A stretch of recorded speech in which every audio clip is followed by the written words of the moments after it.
பாத்தீங்களா? என்னை நோக்கி கூப்பிடு, நீ அறியாததும் எட்டாததுமான காரியத்தை நான் உனக்கு என்ன பண்ணுவேன்? அறிவிப்பேன். உனக்கு அறிவிக்கப்பட்டுருச்சுன்னா உனக்கு என்ன ஆயிரும்? அறிந்த மாத்திரத்துல என்ன உண்டாவது? அதனாலதான் வசனம் என்ன சொல்லுது ரொம்ப தெளிவா, சத்தியத்தை அறிவீர்கள், சத்தியம் உங்களை. அப்போ விடுதலை எங்க வருது? விடுதலை எங்க இருக்கு? விடுதலை அறிவுல வருது.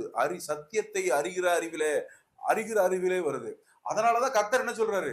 என்னை நோக்கி கூப்பிடும் பொழுது நான் உனக்கு ஃபர்ஸ்ட் உங்களுக்கு என்ன வரும்? அறிவிப்பு வரும். அறிவிப்பு வரும். இன்று உங்களுக்கு எடுத்த உடனே உங்களுக்கு என்ன அறிவிப்பு வந்தது? இங்க ஆளுகிற எல்லாம் இந்த ஸ்பிரிட் ரெல்ம்ல, சுப்பீரியர் ரெல்ம்ல, சுப்பீரியர் நேம்ல கிறிஸ்துவோடு கூட யார் உட்கார்ந்துருக்கா? நீங்க தான் உட்கார்ந்துருக்கீங்க, நம்ம தான் உட்கார்ந்துருக்கிறோம். இது என்னது?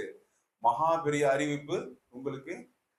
ஒரு விசை கூட உங்களுக்கு அறிவிக்கப்பட்டது. அதனால நீங்கள் காண்கிற யாவும், நீங்க நடக்கிற இடம் எல்லாம், அங்க இருக்கிறதான எல்லா காரியத்திற்கும் மேலாய் யார் தான் அமர்ந்திருக்கா? அவரோடு கூட உன்னதங்களிலே அமர்ந்திருக்கும் பொழுது உங்களுடைய பாதத்துக்கு கீழே தான் என்ன வருது? சூரியனே எங்கதான் வருது? எதுதான் வருது? ஆக்சுவலா சூரியன் நம்ம பார்க்கணும்னா நம்ம இப்படி பார்க்கணும்னு அவசியம் இல்லை.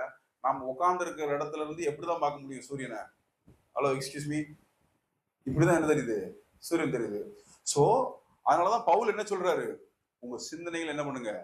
மேலானவைகள் மீது வையுங்கள். நீங்க எங்க உட்கார்ந்து இருக்கிறீங்களோ உன்னதங்களில கான்சென்ட்ரேட் பண்ணுங்க, உன்னதங்கள்ல போக்கஸ் பண்ணுங்க. உங்களுக்கு என்ன நடந்துச்சு அப்படிங்கறத என்ன பண்ணுங்க? இதெல்லாம் சிந்திக்காதீங்க, இவைகளை சிந்திங்கள். எது உண்மையோ அதை என்ன பண்ணுங்க? சிந்தியுங்கள். சோ கர்த்தர் நம்மளை வழி நடத்துவாராக, கண்களை திறப்பாராக. ஒரு நிமிஷம் எல்லாம் வாயை திறந்து கேளுங்க. அப்பா, அறியாததும் எட்டாததுமான காரியங்களை நீர் எங்களுக்கு அறிவிக்கிறோங்க.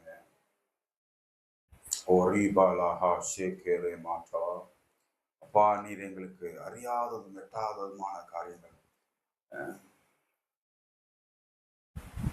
எங்களோடு பேசுகிறார்.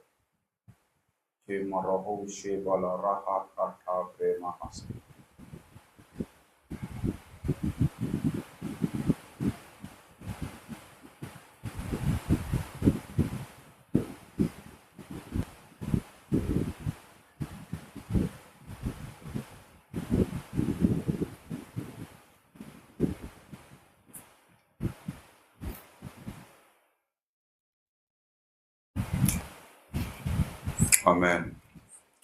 Amen.